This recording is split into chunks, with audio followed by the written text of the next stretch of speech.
आज हम बात करेंगे एक ऐसी खबर के बारे में जो न केवल चौंकाने वाली है बल्कि भारत पाकिस्तान के तनाव को एक नए स्तर पर ले जाती है। जेल में बंद कुख्यात गैंगस्टर लॉरेंस बिश्नोई ने पाकिस्तान को खुलेआम धमकी दी है और इस धमकी ने सोशल मीडिया से लेकर अंतर्राष्ट्रीय चर्चाओं तक हलचल मचा दी है। आखिर क्या है ये धमकी और क्यों हो रही है इसकी इतनी चर्चा? आइए इस सनसनीखेज खबर को विस्तार में समझते हैं। 30 अप्रैल 2025 को लॉरेंस बिश्नोई गैंग ने एक बयान जारी किया जिसमें उन्होंने पाकिस्तान को सीधे निशाना बनाया। बिश्नोई ने कहा, तुमने हमारे निर्दोष लोगों को मारा है, अब हम पाकिस्तान में घुसकर एक ऐसे शख्स को मारेंगे जो 1 लाख लोगों के बराबर होगा। यह धमकी जम्मू और कश्मीर के पहलगाम में 22 अप्रैल 2025 को हुए आतंकी हमले के जवाब में आई, जिसमें 26 लोग मारे गए थे। इस हमले ने भारत में गुस्से की लहर पैदा की और बिश्नोई गैंग ने इसे बदला लेने का मौका बना लिया। सोशल मीडिया पर उनकी ये धमकी तेजी से वायरल हो गई और लोग इसे राष्ट्रवादी गुस्से के रूप में देख रहे हैं। पहलगाम हमला भारत पाकिस्तान के बीच पहले से चले आ रहे तनाव को और भड़काने वाला साबित हुआ। भारत ने इस हमले के जवाब में कई सख्त कदम उठाए, जैसे सिंधु जल संधि को निलंबित करना और अटारी बॉर्डर बंद करना। इस बीच पाकिस्तान के सूचना मंत्री के बयान ने आग में घी डालने का काम किया, जिसमें उन्होंने दावा किया कि भारत 24 से 36 घंटों में सैन्य कार्रवाई कर सकता है। ऐसे में बिश्नोई की धमकी ने इस तनाव को और नाटकीय बना दिया।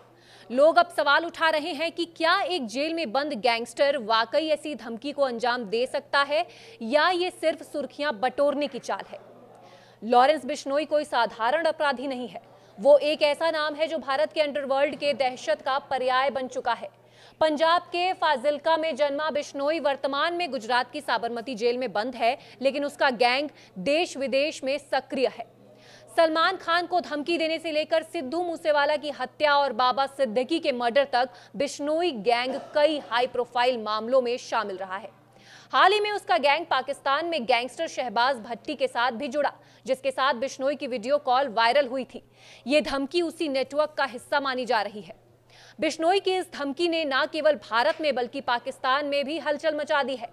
सोशल मीडिया पर कुछ लोग बिश्नोई को राष्ट्रवादी योद्धा कह रहे हैं, जबकि अन्य इसे गैर जिम्मेदाराना और खतरनाक बयानबाजी मानते हैं। भारत की सुरक्षा एजेंसियां भी इस धमकी को गंभीरता से ले रही हैं, क्योंकि बिश्नोई गैंग का इतिहास बताता है कि वो अपनी धमकियों को अंजाम देने में सक्षम है। दूसरी ओर पाकिस्तान ने इस धमकी पर अभी तक कोई आधिकारिक बयान नहीं दिया है, लेकिन वहां की मीडिया में इसकी खूब चर्चा हो रही है। क्या बिश्नोई की यह धमकी वाकई राष्ट्रवाद से प्रेरित है या इसके पीछे कोई और मकसद है?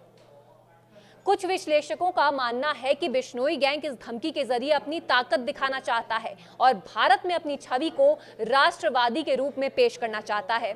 दूसरी ओर कुछ लोग कह रहे हैं कि इसे पाकिस्तान की खुफिया एजेंसी ISI के साथ उनके कथित संबंधों से जोड़कर देख रहे हैं। यह भी संभव है कि यह धमकी भारत पाकिस्तान तनाव को और भड़काने की साजिश का हिस्सा हो। सवाल यह है कि जेल में बैठा एक गैंगस्टर इतने बड़े स्तर पर धमकी कैसे दे सकता है? क्या उसके पास वाकई इतना बड़ा नेटवर्क है या ये सब सुर्खियां बटोरने का खेल है? ये धमकी भारत पाकिस्तान के रिश्तों को और जटिल बना सकती है। अगर बिश्नोई गैंग कोई कार्रवाई करता है तो ये दोनों देशों के बीच युद्ध जैसा हालात पैदा कर सकता है। भारत की सरकार सुरक्षा एजेंसियों के लिए ये एक बड़ी चुनौती है, क्योंकि बिश्नोई जैसे अपराधी जेल से भी अपने गैंग को चला रहे हैं। दूसरी ओर पाकिस्तान को भी इस धमकी को गंभीरता से लेना चाहिए, क्योंकि बिश्नोई गैंग का अंतर्राष्ट्रीय नेटवर्क पहले भी कई बार कार्रवाई कर चुका है। इस बीच आम जनता के बीच डर और उत्सुकता दोनों बढ़ रही है। लोग जानना चाहते हैं कि आखिर इस धमकी का अंजाम क्या होगा।